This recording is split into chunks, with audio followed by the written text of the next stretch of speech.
Halo guys, kembali lagi bersama saya di channel saya Girap Crypto ya guys ya. Jadi saya sudah dapat green screen ya, walaupun sebenarnya rada jelek ya, maksudnya kamera saya mungkin karena atau lighting saya jadi ada rada-rada blurry, tapi I hope that you guys are fine with it. Tapi ya di video kali ini kita akan ngomongin tentang beberapa hal tentang market ya guys ya. Dan menurutku ya market tuh sih ya merah ya guys ya, kita bisa ngelihat bahwa di dalam ini ya marketnya all is red across the board ya, kita bisa ngelihat bahwa AV salah satu DeFi yang biasanya juga paling kena ya guys ya. Di DeFi kita udah tahu dari beberapa waktu yang lalu DeFi kena terus semua, dan ya Bitcoin juga turun ke minus 7,7%. Dan kalau kita ngelihat harganya ya, harga Bitcoin sekarang itu adalah 76.528. Jadi sekitar daerah-daerah target yang saya ngomong bahwa ini mulai jadi ada pengecualian gitu, dimana kita harus ada pengubah atau perubahan terhadap strategi kita ya, karena kan kita bisa ngelihat bahwa target saya adalah 74.000. Kalau misalnya 74.000 di break secara konsisten ya, jadi bukan week ya guys ya. Ini seperti yang saya sudah ngomong sebelumnya di video-video sebelumnya ya, jadi kalian bisa cross check sendiri kalau misalnya kalian nggak percaya ya kan. Ini kalau kita bisa sampai 74.000 dan uh, apa namanya, kita jatuh di bawahnya secara close, dan ini weekly close lagi ya. Kalau misalnya kita weekly close di bawah 74.000, it's it's really really tough for us ya untuk bisa capai all time high lagi di tahun ini ya guys ya. Tergantung, obviously tergantung dengan makro ya kan. Tapi untuk kalau misalkan makro ekonomi tidak berubah, kita sangat-sangat susah ya guys ya. Dan menurut saya kalau udah nyampe kayak 60 rendah ya, 60 rendah dan secara konsisten ya di bawah itu, I'm thinking like that's the end of this bull market ya guys ya. Tapi makanya sekarang saya tuh masih bullish guys ya, dan menurut saya ini seperti COVID crash, karena menurutku fundamental tentang Bitcoin apa yang berubah gitu ketika tarif. Emang oke, adalah yang berubah ya, yaitu adalah mining equipment. Mining equipment kan mayoritas kalau kalian udah tahu lah ya, itu kan diproduksi oleh Bitmain guys ya, N-Miner S21 lah, N-Miner S19 lah, whatever whatever. Dan itu apa namanya, pabrik di Cina guys ya, dan di Hong Kong lah. Terus habis itu ada yang dari Malaysia juga. Tapi kan yang kena tarif sama Trump itu kan bukan cuma China, ya kan? Hong Kong juga kena, atau terus habis itu Malaysia juga kena ya, termasuk Indonesia juga. Jadi hampir semua daerah uh, di dunia kena tarif Amerika guys ya. Berarti mining equipment kita bisa ngomong bahwa akan naik harganya, dan cenderung karena mining equipment naik, maka hash rate-nya cenderung bisa stagnan guys ya. Daripada Bitcoin growth over apa namanya, year on year growth of hash rate, kita bisa mulai stagnan guys ya. Gara-gara ya lebih mahal mining equipment, gara-gara ya kembali lagi dari China. Terus kita juga bisa ngelihat bahwa kan TSMC dan segala macam udah harus membiayai investasinya di Amerika Serikat ya. Dia ada nge-pledge berapa billion dollars, berapa ratus billion dollars untuk bangun pabriknya di Amerika Serikat untuk nggak kena tarif. Tapi yang untuk sekarang tetap kena tarif guys, karena kan sekarang mayoritas produksi high value chips dari TSMC, yaitu yang modern chips yang 3 nano, 5 nano, atau berapa nano pun, itu tuh berada di Taiwan guys ya.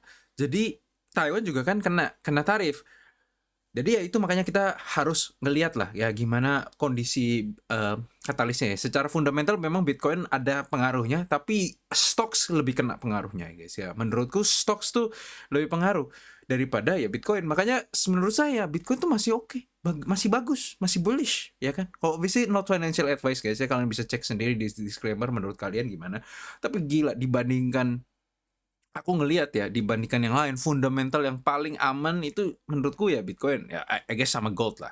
Oke. Tapi kan gold, let's face it ya kan, gold emang kalau kalian yang menonton ini kan udah pasti anak muda, emang kalian mau nunggu gold naik berapa banyak ya kan, toh ini juga ETF lagi ya kan, bukan beli physical gold ya. Kalau kalian beli Antam gitu, atau beli UBS gitu, atau beli apalah yang plat-plat gold gitu ya, mungkin itu oke lah ya. Tapi kalau kita ngelihat secara uh, yang digital, secara yang ini, Bitcoin menurutku yang paling oke gitu. Tapi kembali lagi, ini kan aku kan crypto bros ya, jadi aku kan pasti condong ada biasku tertentu ya. Jadi kalau misalnya kalian punya investasi yang lebih bagus, lebih prospek, lebih gini ini, ya udah itu bagus bagi kalian lah, ya.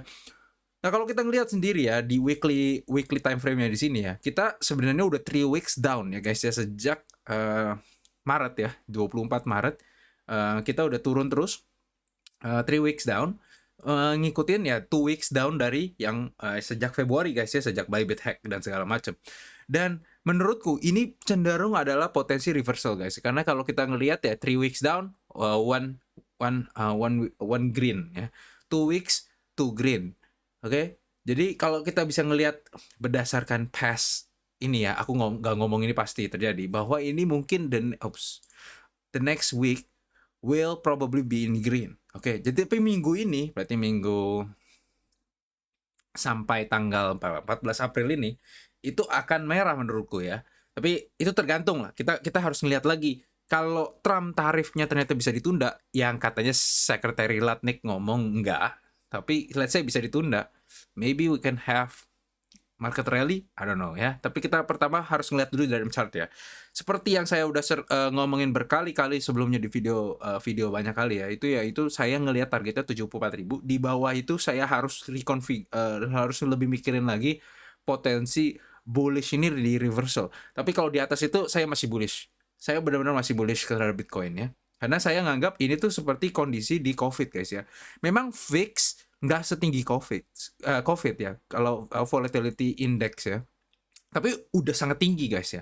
Jadi bisa aku umpamakan ini salah satu diskon terbesar gitu, ya kan. Tapi saya nggak mau beli altcoins atau saya nggak mau beli yang koin-koin kecil-kecil. Kenapa? Ya karena menurut saya altcoin itu harus nyampe titik terendahnya dulu ya. Saya ngikutin kayak Benjamin Cowen punya tesis ya, di mana altcoin dan Bitcoin harus kalah sama Bitcoin dulu untuk sampai sekitar di range low-nya di sini di 0,27-an sebelum mulai bisa pumping gede-gedean guys ya. Karena dengan adanya kayak gini, ini umpama kayak pair guys, pair ditekan supaya dia bisa mantul tinggi. Kalau pairnya cuma ditekan setengah, mantulnya nggak setinggi itu gitu guys ya. Jadi technically menurutku ya, malahan dengan altcoin bleeding terhadap Bitcoin ya. Jadi bukan berarti Bitcoin nggak naik atau Bitcoin nggak turun guys ya.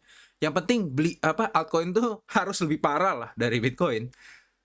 We might see like the pair is pressed ya. Jadi kayak kita punya pair tuh ditekan sehingga ketika terjadi out season yang menurut saya masih bisa terjadi di masa depan, itu akan mantulnya gila-gilaan di mana nanti semua orang, kakek, nenek, teman, pokoknya semuanya akan ngechat kamu ya, mungkin tetangga kampung kalian ya, telepon kayak gimana beli Bitcoin ya, aku denger harganya sekian.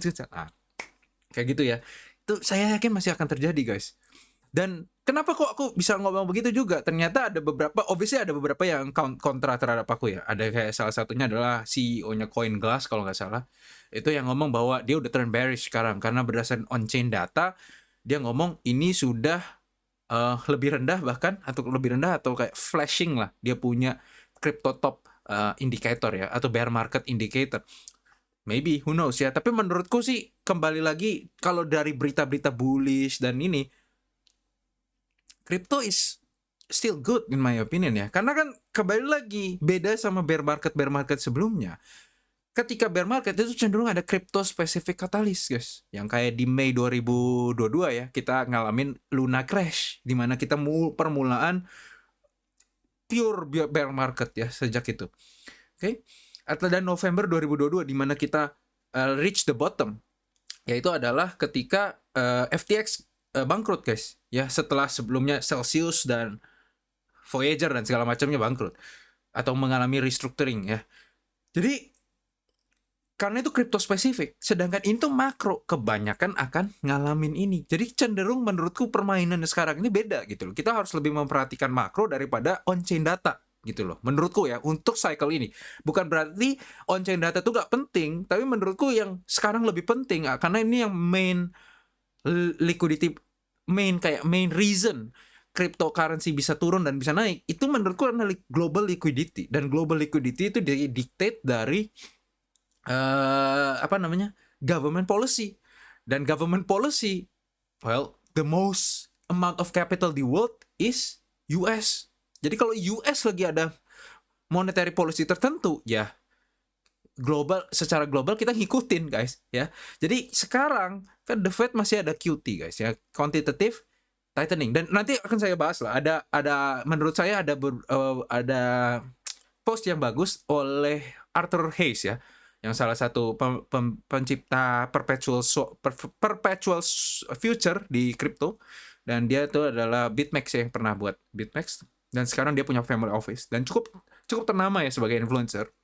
Dan itu nanti saya akan bahas pandangannya dia, dan ada beberapa yang aku setuju, ada beberapa yang I'm not really agree, tapi kan kita ngomongin aja supaya kalian juga lebih tahu ya guys ya. Kalau kita ngelihat ya, bukan total 2, Bitcoin, Ethereum, Bitcoin ya, kita ngelihat masih bleeding ya guys ya, bleedingnya gila guys ya, makin cepat lagi sekarang, dan kemungkinan besar ya seperti target-target saya sebelum-sebelumnya, yaitu dia mungkin klik di 0,017 dan 0, di antara sini guys, di antara dua ini mungkin itu bottomnya. Tapi kembali lagi, I'm not promising you anything gitu. Kenapa ya? Karena ini berdasarkan informasi hari ini doang guys, dan makanya kalian kalau misalkan mau terus update terus terhadap crypto market, kalian klik subscribe, klik like, dan share ini video ke banyak orang guys, supaya setiap kali nanti aku rilis video, kalian ada informasi terbaru dan pandangan terbaru saya terhadap market guys ya. Oke, that's all for the shilling of my ini. Kita lanjut aja ke berita-berita ya, yang menurut saya cukup interesting. Oke, BlackRock, Larry Fink tiba-tiba jadi Trump inner circle guys ya. Kalau kalian pernah tahu lah sejarah BlackRock itu investasinya adalah ESG guys, environment apa goal gitu lah, aku lupa. Pokoknya intinya yang kayak majority left leaning politik atau kayak liberal lah. Dan itu cenderung berarti Partai Demokrat. Sedangkan kan Trump kan Partai Republik ya, kalau misalnya kalian ikutin politik Amerika. Berarti sebenarnya BlackRock ini sekarang berpindah kubu guys. Berpindah kubu dari cenderung left, sekarang cenderung right guys. Dan menurut saya ini taktik yang sebenarnya yang benar ya guys ya. Kita sebagai investor sebenarnya jangan terlalu banyak politiknya gitu loh. Kita pokoknya yang support yang bakal buat kita duit gitu loh. Kan tujuan kita investing adalah dapat duit, ya kan? Bukan, atau maksudnya lebih dapat growing your portfolio ya, jadi dapat duit lah ya, bisa bilang juga gitu ya. Jadi ya menurut saya ini menarik ya, kan dia ngomong BlackRock tuh akan membeli port, berarti pelabuhan di dua ends of Panama Canal guys ya. Panama Canal kan obviously kanal di antara Panama, supaya shipment dari East Coast-nya Amerika nggak perlu harus muter ke South America atau lewat polar region untuk nyampe di West Coast ya. Jadi misalkan dari New York segala macam, dia bisa pakai kirim shipment langsung ke China gitu, atau jadi nggak perlu lewat polar region which needs an icebreaker, atau lewat South Amerika yang akan panjang sekali waktunya ya. Itu intinya technically sama kayak Suez Canal ya, dimana kita ngebuat kanal supaya nge-cross ya, menggabungkan Atlantic Ocean dengan Pacific Ocean. Dan itu dikontrol oleh Hong Kong Company dulunya. Dan sekarang BlackRock udah ngomong untuk beli.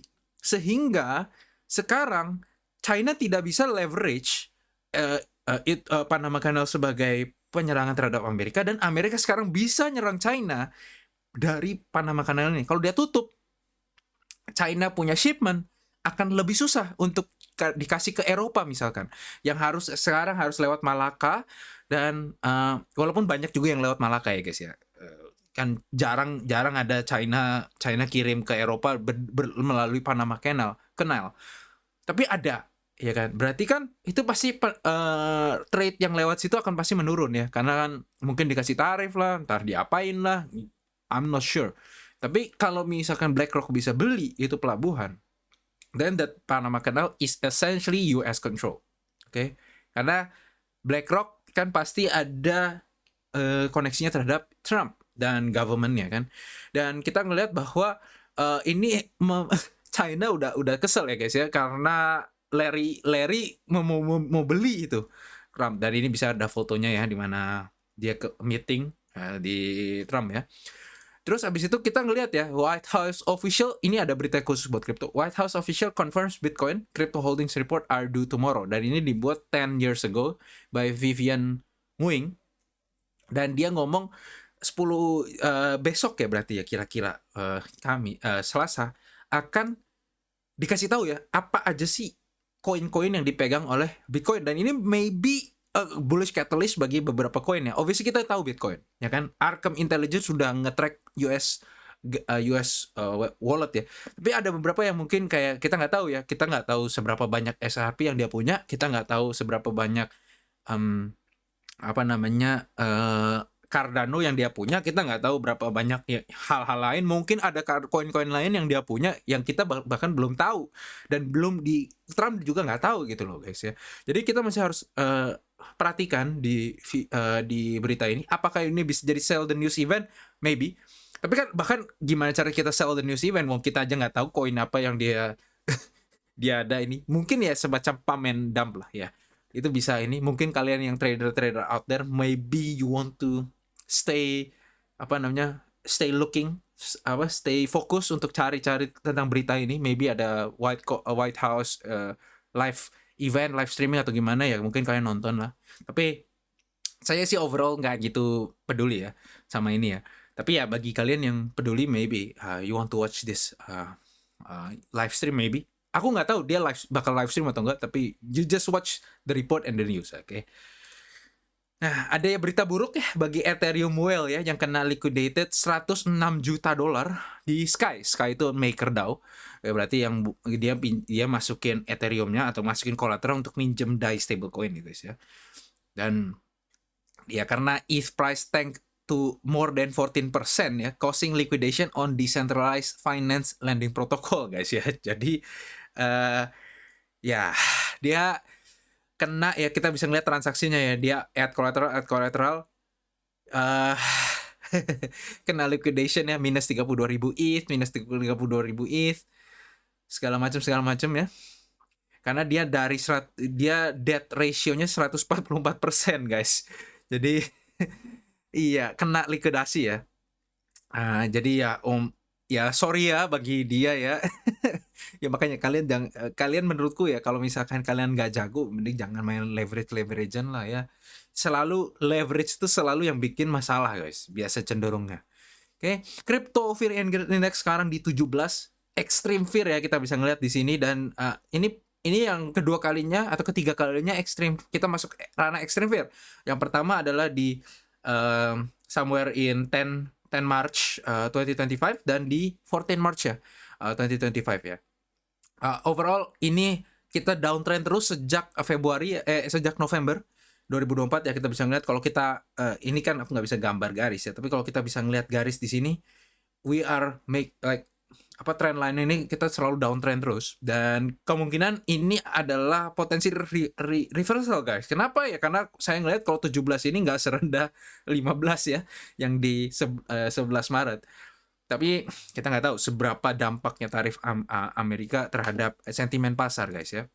Oke, menurut Bill Ackman salah satu bilioner yang support Trump, itu kemungkinan Trump akan postpone tarif guys ya, karena menurut dia ya kemungkinan ada banyak negara yang sekarang sudah ngekontak White House, telepon bentar aku akan matiin tarifku kalau misalnya kalian US matiin tarifnya ke kita gitu loh. Jadi kayak udah mulai mau negosiasi guys. Tapi kata beberapa orang, yaitu salah satunya adalah Steve Lutnick ya. Howard Lutnick ya. Dia ngomong bahwa not Steve Lutnick. Why I'm calling him Steve Lutnick? Howard Lutnick, dia ngomong bahwa nggak akan ditunda guys ya. Walaupun ya kayak kita ngelihat nih Lai Ching Te udah mau ngomong bahwa dia akan implement zero tarif ke Amerika Serikat kalau misalkan Amerika Serikat kenain zero tarif juga buat Taiwan. Terus habis itu kita ngelihat banyak other countries ya udah ngomong begitu.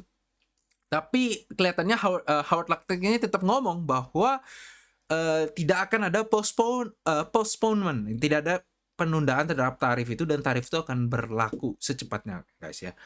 Jadi kita masih harus ngelihat lah, dari 50 negara yang datang untuk ngedeal ke Trump, apakah ada penundaan atau ada pengurangan tarif atau gimana kita nggak tahu ya. Tapi overall there is still uncertainty di pasar dan that's why there is a fear in the market.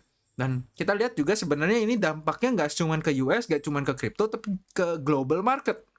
Kita ngelihat bahwa Chinese stocks ya, salah satu kita cara ngitungnya kan dari CSI 300 atau dari Hong Kong Stock Exchange ya, Hang Seng Index 12% minus. Terus abis itu CSI 300 7% minus. Kita ngelihat juga yuan to dollar ratio-nya jadi turun ke 7,31 dolar per yuan per dolar. Dan habis itu Kospi Index di South Korea turun, Kosdaq turun, Nifty 50 in India turun ya. Pokoknya turun lah semua ya, dan kita bisa ngeliat juga di dalam dampaknya ke pasar domestik kita ya guys ya. Pasar domestik kita berarti LQ45 turun guys ya.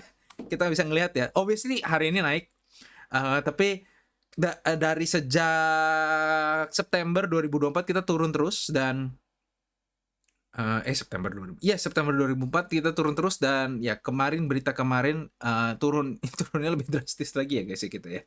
Walaupun hari ini kita manage to reclose some gains, balik lagi ke posisi awal. Tapi kan kalau kita tahu lah tentang saham domestik ya, kita nggak growing sejak tahun berapa nih? 2015 ya, kita masih stuck di range ini terus ya. Dan bahkan sebenarnya sekarang ini kita berada di sekitar sama seperti di tahun 2020, di tahun 2015, di tahun 2013. Jadi kita, atau di high-nya di 2011 guys ya. Jadi kita kayak nggak kemana-mana guys selama berapa tahun tuh ya. Jadi overall makanya saya nggak gitu bullish terhadap saham Indo. Bukan apa-apa. Ya karena mereka gerak selama berapa belas tahun itu ya. Ya kan 14 tahun maybe. Nggak gerak banyak gitu. Jadi ya itulah overall ya. Terus kalau misalkan kita ngelihat juga gold mengalami penurunan guys ya, walaupun hari ini juga ada kenaikan sedikit. Weekly sih. Kita let's say daily dia ada kenaikan sedikit. Kalau kita ngelihat turunnya berapa? Udah minus 4% ya guys ya, sejak April 3. Jadi sejak roughly Trump announcement ya. Karena ini April 3 berdasarkan UTC rasanya. Oke.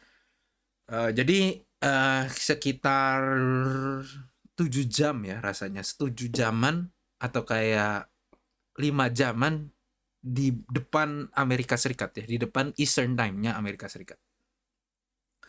Oke, kita lihat Dixie masih hovering in 102 range ya. Kalau misalkan dia turun lagi dan masuk ke dalam trendline ini, it's generally good for risk on asset ya guys ya. Karena obviously kalau dolar melemah kan aset pasti naik, atau bukan pasti naik lah, tapi salah satu bikin aset naik, ya kan? Dan ini kita akan ngomongin tentang Arthur Hayes punya tesis ya, dan menurutku ini cukup menarik ya guys, karena ya obviously ada foto yang kalian mungkin udah tahu lah ya, kalian yang cultured.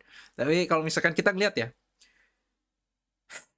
bagi dia Trump true intention adalah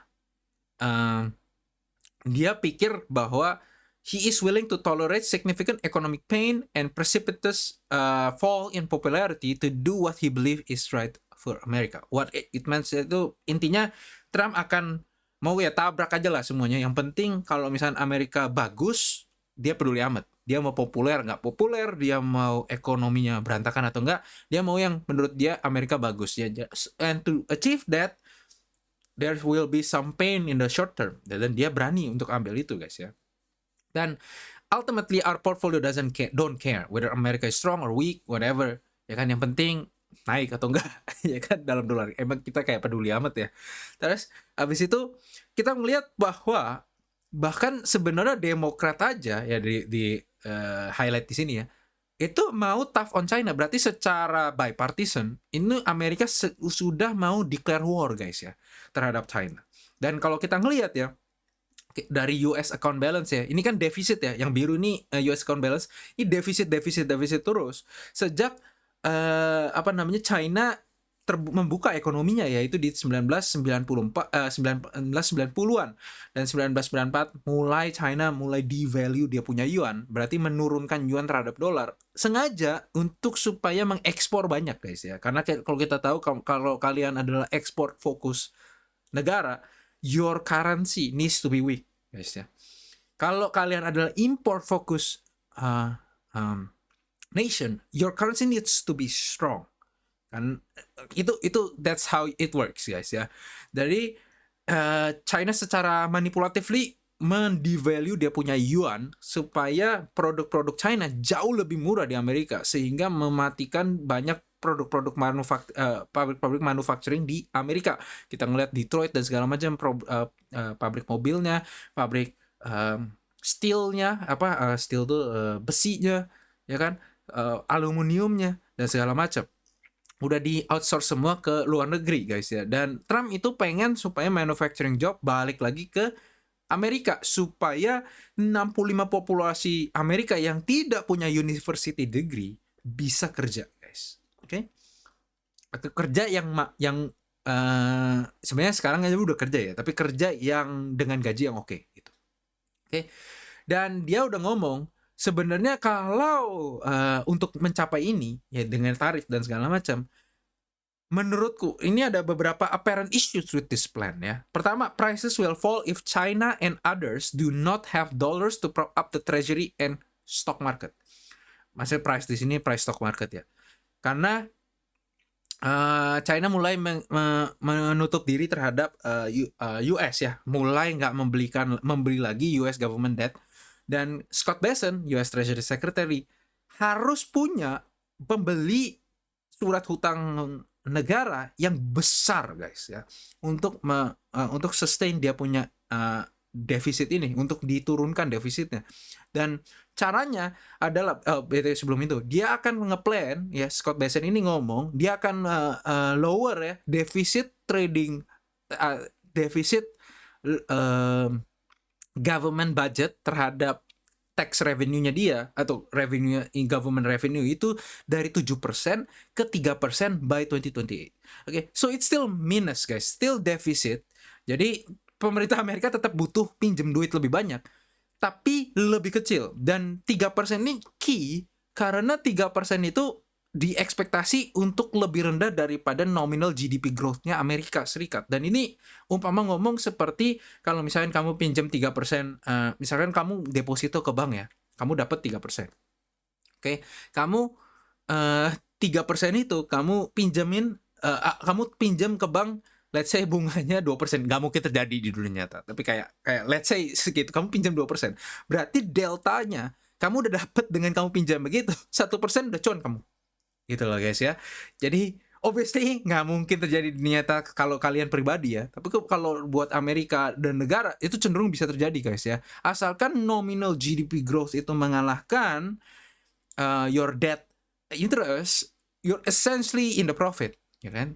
So you're technically not in the deficit situation, okay? Karena netnya kamu menurunkan your debt to GDP ratio guys ya.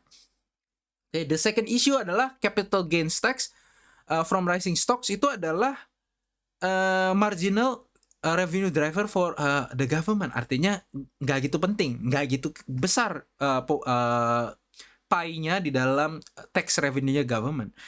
Dan makanya itu kalau dia ngomong ya di sini ya, if GDP growth is 3% and long run inflation is 2%, that means nominal GDP growth is 5% guys ya.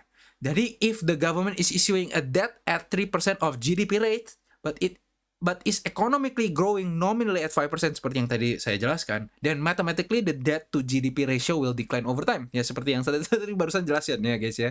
Dan kalau ya US economy grow 5% nominally, obviously kan treasury investor bakal mau juga 5% dong. Ya kan, treasury investor itu intinya yang beli government bonds dan government bills ya, surat hutang berharganya negara. Jadi kalau misalkan kita tawarin mereka 3% government bonds, ya mana mau dia, ya dong. Dan makanya itu, kecuali Bessent dapetin buyer of treasury di luar dari private investor, ini nggak akan works. Okay? This will not works. So, pertama kita ngomongin ya, the Chinese and other exporter can't and won't buy treasuries because Trump is busy remaking global financial and trade system ya. Karena dan juga globally orang mau sekarang di USify ya. Kalau bisa mereka nggak gitu mau beli lagi US government debt guys ya. Karena sekarang dia harus memproteksi diri terhadap tarifnya Trump. Ya kan? Yang kedua, private investor won't buy because the yield is too low. Ya, kembali lagi, kalau misalkan yieldnya 3%, sedangkan nominal GDP growth-nya 5%, wah, siapa yang bakal mau beli? Gitu? Ya kan, mereka kan pengennya 5% dong. Gitu kan. Then only US commercial banks and the Fed have the firepower to buy the debt at the level the government can afford.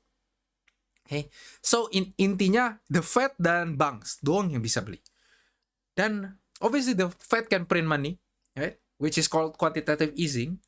Dan banks juga bisa ngeprint money dengan cara fractional reserve banking, di mana dia ngeprint money berdasarkan depositornya dia butuh 10% kapital. Intinya aku malas lah jelasin fractional reserve banking, tapi kalian udah tahu lah ya. Kalau kalian nggak tahu, kalian cari di Investopedia ya, fractional reserve banking itu apa. Tapi intinya bank juga bisa. Tapi mereka kan nggak punya infinite leverage guys, apalagi setelah terjadi di 2008 financial crisis, di mana sekarang secara law bank tuh harus punya supplementary leverage ratio ya guys ya, di mana dia nggak bisa ngeprint sebanyak-banyaknya duit dalam bentuk fractional reserve, ya kan, karena obviously krisis waktu 2008. Nah, sekarang the Fed itu lagi busy juga untuk nurunin inflasi mereka di bawah 2% target, sedangkan inflasi sekarang itu 5% berdasarkan PCE guys ya. 5%. Jadi jauh di atas targetnya guys. So, how the hell Scott Bessent bisa Scott Bessent bisa dapetin ini, bisa the Fed ini bisa beli government bonds tanpa naikin inflasi dan segala macam. Well, makanya dia ngomong ya, the Fed can decide ya at the minimum to end QT or at the maximum to restart QE. Menurutku restart QE itu nggak mungkin lah, susah ya. Kemungkinan the Fed cuma bisa end QT doang ya. QT sekarang adalah sekitar 40 miliar dolar per bulan. Kalau misalkan dia end that and let the balance sheet stagnan ya, nggak turun terus, it might help the market guys ya. It might help the stock market, it might help the crypto market as well. Karena intinya quote and quote dia secara tidak langsung membeli government bonds yang baru. Oke. Tapi dia juga bisa exempt bank dari menggunakan SLR. Intinya ngomong sama bank, udah lu nggak usah peduliin sama law, gue kasih lu exemption, lu beli aja dah, ya kan. Lu kalau kurang, misalkan ada withdrawal yang butuh, lu pinjam sama gue kasih bunga rendah dari Fed Now itu. Pokoknya gitu. Dan the Fed kok bisa pinjamin bank? Ya kan dia tinggal print duit guys ya. Jadi secara tidak langsung ini adalah stealth QE, di mana menggunakan bank sebagai proxy untuk ngeprint duit. Jadi kill two birds with one stone guys. Jadi dia nggak perlu ngomong ke dunia nyata bahwa dia ngeprint duit. Kalau kayak gitu kan orang akan ngomong, oh ini kan inflasi segala macam ya. Tapi kalau dia ngomong, ini kan saya quote and quote nge-bail out bank yang nggak punya likuiditas ini, gitu. Jadi buat memproteksi ekonomi dan segala macam, oh itu bagus. Dan secara populasi orang nge-view it more positively, ya kan? Jadi menurutku bisa terjadi ya kayak gitu ya. Artinya apa? Dan sorry, aku muter-muter ya. Tapi kenapa kok bisa the Fed harus beli guys? Because debt ceiling-nya akan end di Agustus guys. Debt ceiling Amerika akan end di Agustus, di mana dia harus naikin debt ceiling lagi untuk minjem duit lagi, ya kan? Dan kalau untuk minjem duit berarti kan dia harus issue government bonds, dan government bonds kalau nggak ada yang beli percuma. Berarti yang beli harus antara the Fed atau banks. Menurutku yang mungkin terjadi adalah bank yang akan beli. Bank akan beli, the Fed akan ngomong ke mereka, lu kalau butuh withdrawal, misalkan ada gara-gara dia beli terus masyarakat mau withdraw dari bank itu, terus kan namanya fractional reserve, dia nggak punya semua duitnya, Mereka bisa pinjam dari The Fed. Dan The Fed tinggal ngeprint money, pinjemin ke bank itu dengan bunga rendah. Intinya stealth QE gitu. Secara diam-diam ngeprint duit. Dan itu yang menurutku terjadi ya. Kalau The Fed langsung benar-benar ngeprint duit dengan cara beli langsung dari Treasury, menurutku itu rada terlalu strong ya, rada terlalu kontroversial gitu guys ya. Jadi I'm not sure if that's what the Jerome Powell will do. Tapi overall makanya saya cukup bullish ya. Kalau misalkan dia ngeprint duit, obviously Bitcoin naik guys, ya kan? Stocks naik juga gitu loh. Dan kita bisa expect ini akan terjadi sekitar Q2 ini. Kenapa ya? Karena Agustus debt ceiling-nya harus di refinance, harus dinaikin. Berarti government deadline adalah Agustus 2025 untuk issue more debt. Dan debt issuance harus dibeli sama orang dong. Orang kan harus minjemin government duit. Ya kan, kalau nggak dibeli ya nggak ada yang minjemin dong. Ya kan, so that's why the deadline will be in August 2025. Makanya aku pikir Juli itu a critical moment. Juli dan Juni 2025 ini ada critical moment, maybe the turning point period, di mana the Fed mulai akan kelihatannya lebih dovish guys ya. Lebih mulai ngecilin QT-nya atau mungkin mulai cut rate atau mulai gimana caranya lah ya. Makanya kita harus lihat dulu. Dan makanya saya cukup setuju sama Arthur Hayes ini ya. Yang saya nggak gitu setuju adalah dia ngeprint restart QE. Ya kembali lagi, menurutku kemungkinan besar dia nggak ngelakuin ini ya, karena terlalu unpopuler. Dan obviously Jerome Powell nggak mau seperti nanti kayak Arthur siapa gitu loh namanya, yang tahun 1970, di mana gara-gara dia inflasi shoot up again di 1970. Kayak dia nggak mau kayak gitu kan, nanti namanya jelek guys ya. Jadi overall kita masih harus ngeliat di masa depan kayak gimana. Tapi dengan ngeliat ini, dengan lihat tesis ini, I am quite bullish. I am really really bullish at risk on asset. Obviously not I'm not saying buy right now. Oke, kita masih ini kayak kalau buy right now tuh maybe like catching a falling knife, right? Karena kan kalau kita ngeliat sendiri Bitcoin sebenarnya masih turun ya kan, supportnya belum kena juga banyak yang kuat dan segala macam. Dan overall market masih menggunakan sentimen, bukan menggunakan logic dan long term gitu. Tapi kalau misalkan saya ngelihat di masa depan di mana Amerika harus mau nggak mau nge-issue more debt, well, it will happen di mana nanti duit akan di-print lagi gitu guys ya. Dan oke, itu aja buat tentang market Amerika. Dan saya juga baru tahu ya guys, ada beberapa ini ya di TradingView sekarang ada Indonesia ini ya. Saya benar-benar baru tahu. Dan kalau kita ngelihat ya, Indonesia 10-year yield bonds kalau misalkan dikurang dengan 3-month yield bonds, kita ngelihat kita masih dalam positif ya. Jadi cenderung kelihatannya kita tidak akan ada terjadi resesi guys ya. Walaupun sudah mengecil guys deltanya ya. Jadi antara yieldnya 3 month dan yieldnya 10 year cuman bedanya sekarang 0,616%. Dan kalau ini negatif, that is a reversal yang seperti yang saya udah juga ngomong ya on numerous occasion di dalam video-video sebelumnya, dimana kalau ada flip of yield terus abis itu di reflip, it tends to lead into a recession. Oke. Dan kelihatannya Indonesia belum akan terjadi resesi, tapi kan Indonesia harus ngikutin Amerika. Kalau Amerika resesi juga ya maybe kita resesi ya guys ya. Kalau kita ngelihat juga unemployment rate di Indonesia sebenarnya turun ya guys ya, nggak gitu jelek. Ini data dari statistik Indonesia ya, aku nggak tahu ini real atau enggak, atau benar atau enggak, tapi rasanya harusnya sih benar ya. Kita sejak 2020 tuh mengalami penurunan terus ya, which is a good thing. Tapi ada di tahun ini ada kenaikan ya guys ya. Di bulan ini atau di quarter ini atau ini per semester nih. Ya, di semester ini, semester 30 September 2024 nih ada kenaikan ke 4,91% guys ya. Kita masih belum tahu dan mungkin datanya akan dirilis sometime in April maybe, karena ya kita lihat setiap kali data point itu adalah di Maret dan di September guys ya, dan kita kan sekarang udah di April. Ya, Indonesian GDP it's still climbing, dan kita kalau misalnya year on year kita stabil di dalam 5% guys ya. Ini data terakhir di Desember 2024. Jadi overall still bullish dan ini di count rasanya setiap quarter deh ya. Jadi untuk quarter Q1 2025 kita masih nunggu data GDP growth-nya. Kalau misalkan GDP growth-nya still quite high, it's good thing ya. Karena inflasinya Indo ya, core inflation rate is at 2.48%. Memang masih naik guys ya. Sejak Januari 2024 dan ini data Februari ya. Kita belum tahu data Maret.